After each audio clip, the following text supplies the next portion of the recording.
Hello everyone, welcome back to my channel, and in today's video we will be discussing about chemistry. So as we all know, chemistry is divided into three subparts and we will be dealing with them individually.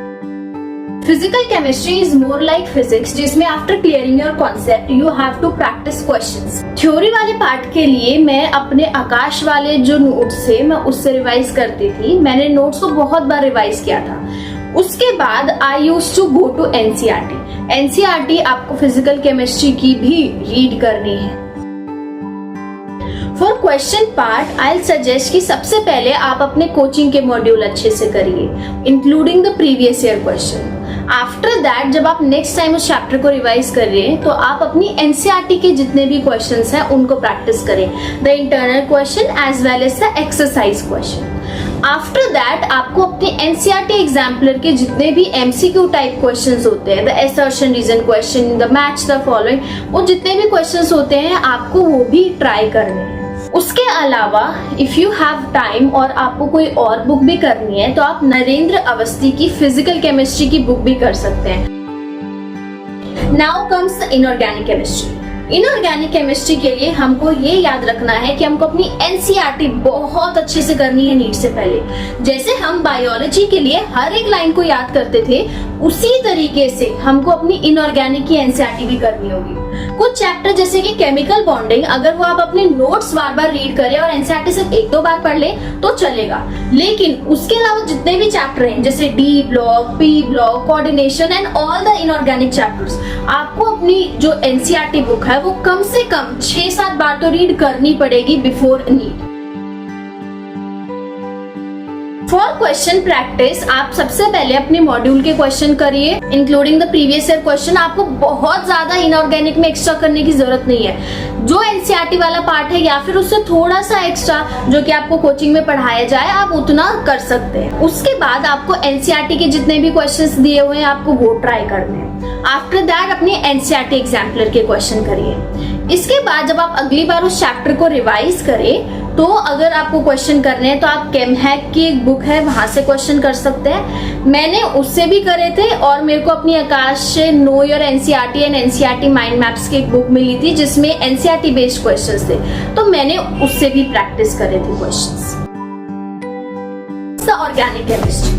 Organic chemistry actually बहुत difficult है. उसको याद करना, दिमाग में बैठाना एक बहुत बड़ा टास्क होता है. उसके लिए I have a tip for you. आपको क्या करना है, फॉर एग्जाम्पल आज आपको कोई चैप्टर स्टार्ट कराया, आपने उसके नोट्स पढ़े.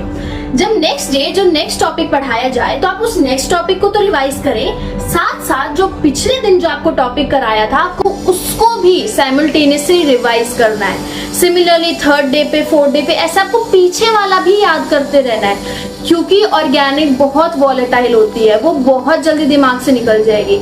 आपको उसका मल्टीपल टाइम्स रिवीजन करते रहना जब तक आप उस स्टेज पे ना पहुंच जाए जब तक कि आपको चीजें याद ना होने लगे. सो रिमेम्बर, उसके लिए आप क्या करिए, आप अपनी एनसीईआरटी रीड कीजिए. मैं अपनी एनसीईआरटी रीड करती थी, मैंने बहुत बार अपनी एनसीईआरटी पढ़ी थी बिकॉज मेरे को याद करने में थोड़ा टाइम लगता है, इससे मेरे को ज्यादा बार वो चीजें पढ़नी पड़ती है. एनसीईआरटी आपको अच्छे से करनी है. उसके बाद आप अपने नोट्स प्रॉपर बनाइए जो आपके कोचिंग के नोट्स है. Don't miss a single day in organic. Remember, एक भी अगर आपका लेक्चर मिस हुआ आपका वो जो बॉन्ड है बिटवीन द लेक्चर्स वो ब्रेक होगा, चीजें आपको फिर डिफिकल्ट लगने लगेंगी. नोट्स प्रॉपर बनाइए और नोट्स को भी बार बार आपको रिवाइज करना पड़ेगा. जो एनसीईआरटी के मैकेनिज्म है वो आपको अच्छे से आने चाहिए. उसके अलावा आप कुछ करना चाहें that's your personal choice, because NEET के पेपर में ऑर्गेनिक में बहुत कुछ एक्स्ट्रा वो नहीं पूछते हैं. मोस्टली जो एनसीईआरटी का होता है वही पूछते हैं. जो नेम रिएक्शन है आप क्या करिए, एक अलग जगह पे नेम रिएक्शन हेडिंग डाल के जितने भी नेम रिएक्शन है उसके नीचे लिखिए, बिकॉज नेम रिएक्शन से डायरेक्ट क्वेश्चन आता है और आपको वो बार बार उसको रीड करना है, उसको याद करना है. क्वेश्चंस के लिए सबसे पहले आप मॉड्यूल करिए. सबसे पहले क्या, आप अपनी मॉड्यूल ही बार बार करिए. मतलब नीट से पहले 5-6 बार अपनी फिजिकल की, अपनी ऑर्गेनिक की आपको जो मॉड्यूल दी है आपको अच्छे से करनी है, including the previous year question. Previous year question तो इतने अच्छे से करिए कि वो याद तक हो जाए आपको. उसके बाद आपको अपनी एनसीईआरटी के क्वेश्चंस करने हैं. उसके बाद एनसीईआरटी एग्जाम्पलर. तो मैं अपनी know your NCERT and NCERT mind maps के क्वेश्चंस भी लगाती थी. पहले क्वेश्चन प्रैक्टिस करिए, उसके बाद अपनी एनसीईआरटी या फिर अपने नोट से करिए, उस चैप्टर को अच्छे से रिवाइज करिए और उसके बाद आप थोड़े से और क्वेश्चन भी प्रैक्टिस कर सकते हैं। बहुत बार ऐसा होगा कि आप पहले जब क्वेश्चन प्रैक्टिस करेंगे आपके ऑलमोस्ट सारे क्वेश्चन भी गलत हो सकते हैं, बट रिमेंबर हमको ये चीज किसी को दिखानी नहीं है, इस चीज से हमको अपनी इम्प्रूवमेंट करनी है। सो आपको ये अप्रोच रखनी है for all the 3 parts, physical, inorganic as well as organic. Inorganic में ध्यान रखिए सिर्फ एनसीईआरटी पढ़ने से चीजें याद नहीं होंगी, एनसीईआरटी बेस्ड क्वेश्चंस आपको ज्यादा से ज्यादा करने पड़ेंगे, तभी आपको वो चीजें याद होंगी। जैसा कि मैंने आपको फिजिक्स वाले वीडियो में बताया था, आपको केमिस्ट्री के लिए भी अपनी मिस्टेक नोटबुक बनानी पड़ेगी। मिस्टेक नोटबुक एक बहुत इंपॉर्टेंट स्टेप होता है। आपने जो भी अपने टेस्ट में मिस्टेक्स की है, फ्रॉम द सिलियस मिस्टेक से लेके जो भी अंडर्स किया, आपको सारे उस नोटबुक में लिखने हैं। केमिस्ट्री के लिए आप क्या कीजिए, पॉइंटर्स में लिखिए। आपने कोई क्वेश्चन गलत किया है, उस चीज में क्या कॉन्सेप्ट था जो आपने गलत किया है, क्या लाइन जो आप भूल गए, वो आपको पॉइंट फॉर्म में उसमें लिख लेनी है। तो that's all from my side. I hope this video helped you, and if you like this video please like, share and subscribe, and अगर कोई डाउट्स हो तो आप कमेंट सेक्शन में पूछ सकते हैं। Thank you.